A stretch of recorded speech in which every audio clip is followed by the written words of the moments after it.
Ito na po ang ating mga kasama. Makakasama ngayong umaga para pag-usapan na naman ang napakagandang topic. Wala pong iba si Ms. Sheila Viesca, isa po siyang personal effectiveness coach and corporate communications guru. Happy Monday! Hi, Sheila! Good morning! Oo, maganda ito pag-uusapan natin. Napapanahon. Ano ba pag-uusapan natin? Parenting pain. Parenting pain. Oh. Yes. Mahirap maging magulang actually. Oo naman.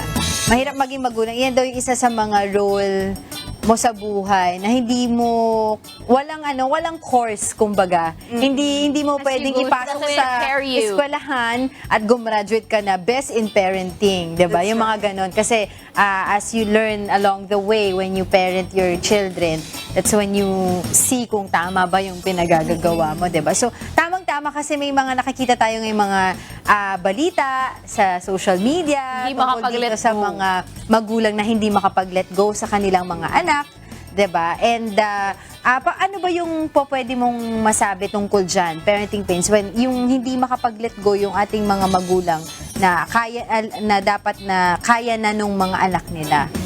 Well, unang-una, until you get to that situation, mahirap talaga magsalita because as a parent, you take care of your child and you feel one with your child. Kaya no matter how old the child gets, baby mo pa rin yan. Totoo naman. Oo, no matter how mature your relationship gets, you will always look at this person as someone you have to nurture and care for. But as a parent, we cannot be unthinking. Kasi that tendency to care for another person, to be nurturing, if it is overdone or it's not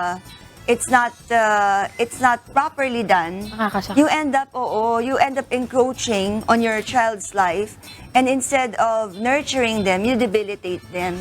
So instead of allowing them to fly, you clip their wings. Kung hindi mo naman na-clip yung wings nila, lilipad sila, paalis sa'yo, palayo sa'yo. Totoo. Parang the more na sinasakal mo daw, the more na magpupumiglas, parang ganun yung term Totoo nila, yan. diba? Yeah. So, up to a certain extent, you can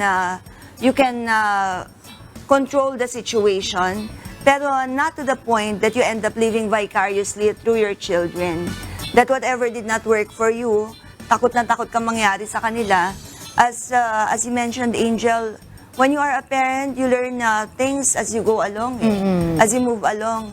So you allow your children the same process and the same opportunities to mature in their decisions. But how do we draw the line, Ms. Sheila? Like for example na, sige, pabayaan kita, gawin mo to, it will teach you how to grow, diba? It will teach you how to be a better person. Pero how do you draw the line na, teka muna, sumusobra ka na, itong ginagawa mo is not something na will help you, or paano ko masasabi doon sa anak ko na I'm just, guiding you, hindi ako nakikialam. Unfortunately in our culture, wala tayong delineation. Pagdating ng 18, pwedeng nandiyan pa sa bahay yan. Hindi katulad sa yung mga Western culture, diba? When you reach a certain age, alis ka na. Yes, and therefore, parents have an easier time drawing the line. Pero dito kasi kailangan nating i-observe yung mga social norms. So, kung yung anak mo independent na at a certain age, lalo na pagtungtong niya ng 20s, then you may want to level with your child. Imbes na puro recommendations, prescriptions ang ibibigay mo, you ask questions to allow your child to open up. Pagdating naman ng mga late 20s or 30s na nung anak mo, and you have guided the person well, then have this confidence na may mga pagkakataon kaya nang magpasya ng bata. And times when your child needs your assistance, pupunta naman sa iyo eh. Pero if you keep forcing yourself to the person or the child's relationships, the more they will distance themselves. At saka magko-close yan, hindi talaga mag-open up. Allow them, no? They have their own time kung kailan they want to talk to you, parang ganun, they want to open things up. Di ba ganun yung mga bata ngayon? Oo, we cannot have a defined formula. Hindi mo pwedeng sabihin, pag 25 ka na, tapos ka na, buhayin mo na yung sarili mo.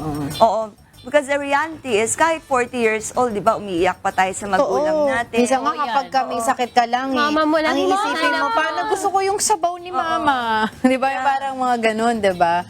Oo. So, paano yun, Miss Sheila? Kasi nga sabi nga nila, dapat tuturuan mo yung anak mo na maging magalang sa'yo. 'Di ba? Yung dapat sinusunod ka niya. And kahit anong edad pa yan, dapat there's still respect between the two of you, or between the parents and the child, 'di ba? And paano mo masasabi na yung kunyari, isang bata may gusto siyang gawin, 'di ba? Yung isang anak may gusto siyang gawin, tapos hindi ina-approve ng magulang. And then paano niya mabu-voice out yung gusto niyang gawin without disrespecting the parent? And the parent naman without feeling na, oy, hindi ako sinusunod nito, hindi na ako mahal, or hindi ako ginagalang nitong bata na to. Yeah. Well, on the part of the child, you consider that your parents will always take things personally as far as you're concerned. So, whatever you say can be amplified, lalo na kung concern yan sa relationships mo, sa issues mo. Minsan naka-move on ka na, affected pa yung magulang mo. Actually. So, ika-qualify mo rin kung ano yung up to what extent ang i-open up mo sa parents mo. Because they take it as their own struggle kung may mga napagdadaanan yung bata. And if you don't want them to intrude that much, baka kailangan siguro maghanap ka ng ibang kausap, especially when this comes to matters na alam mo naman eventually mare-resolve. Or you don't want the burden to be on your relationship kasi every time nag-uusap kayo, yun ang nagiging topic. Okay? On the part naman of the parent, syempre it's important that you recognize your role in the situation. Kung napalaki mo ng tama yung bata, trust that your child will eventually Make the right decision. learn to stand on his own, on her own. At kung kailangan ka magbigay ng payo, it has to be done at the right timing. At saka hihingin mo yung permission din, syempre, nung bata. Sabi nga nila, Miss Sheila, 'di ba, na parang bata pa lang daw, dapat you are training your child na to know how to make his or her own decision. With your guidance, dapat, 'di ba? Syempre.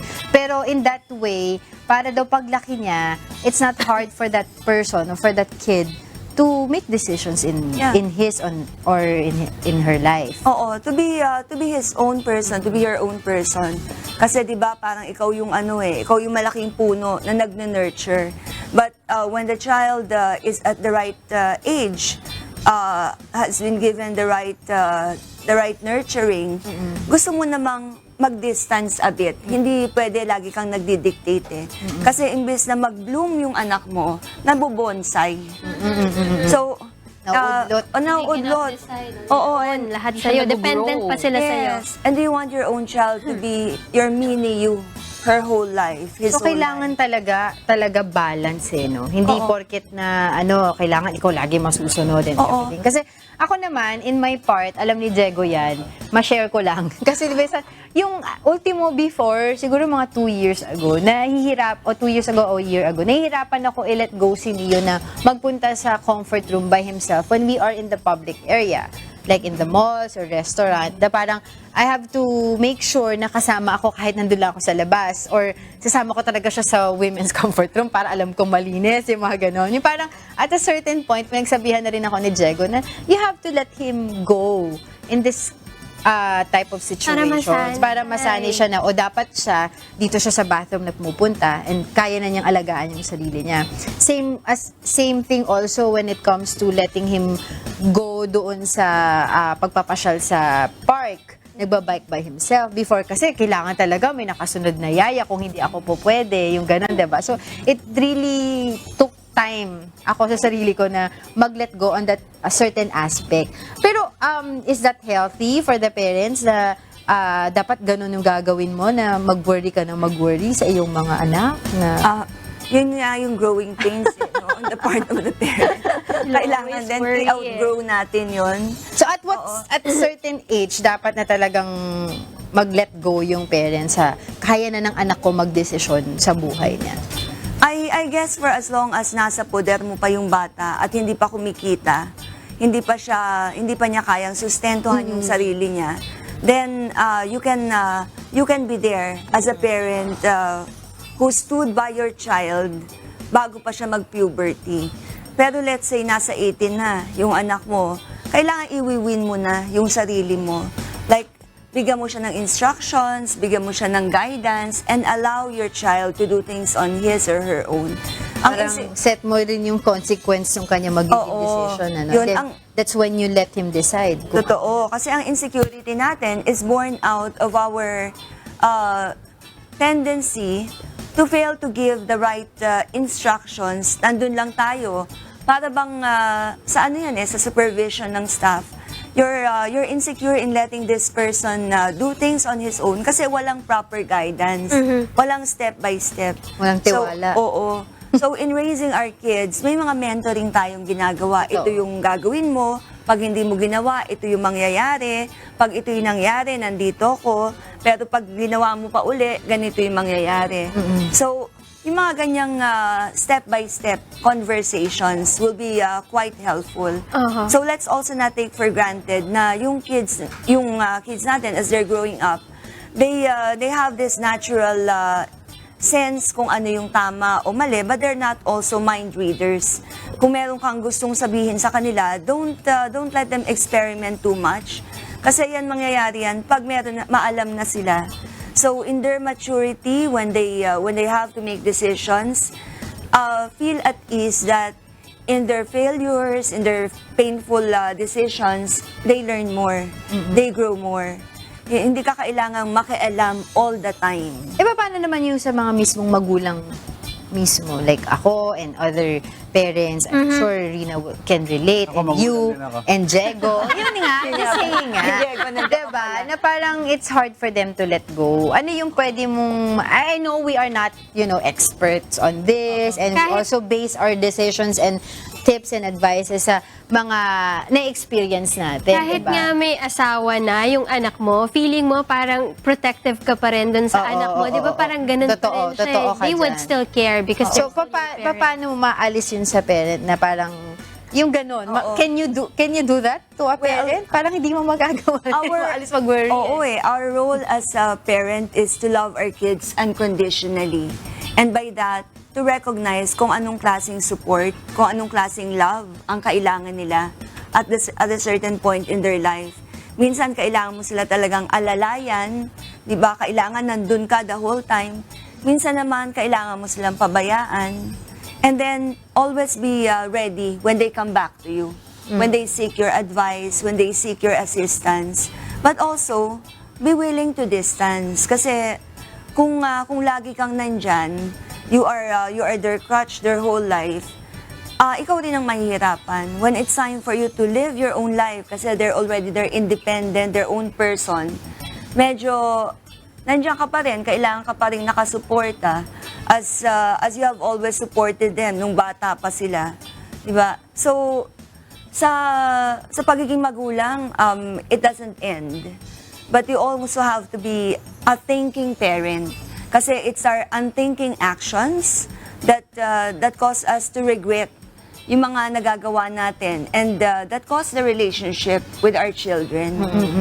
Kasi ang hirap din naman yun talaga din for the parents na mag-let go dahil sipin mo for the longest time, ilang years yun na tinutuluan mo, ginagabayan Dependent mo. sa'yo. Tapos bigla And na lang magsasarili biglang na siya. magsasarili na siya, diba? It's really hard. Siguro it boils down, for me ito lang akin, sa yung trust mo sa anak mo and yung communication mo sa anak mo, diba? Siyempre, di ba, if you're basing everything also sa Bible, yung anak natin, hindi naman sa atin yan.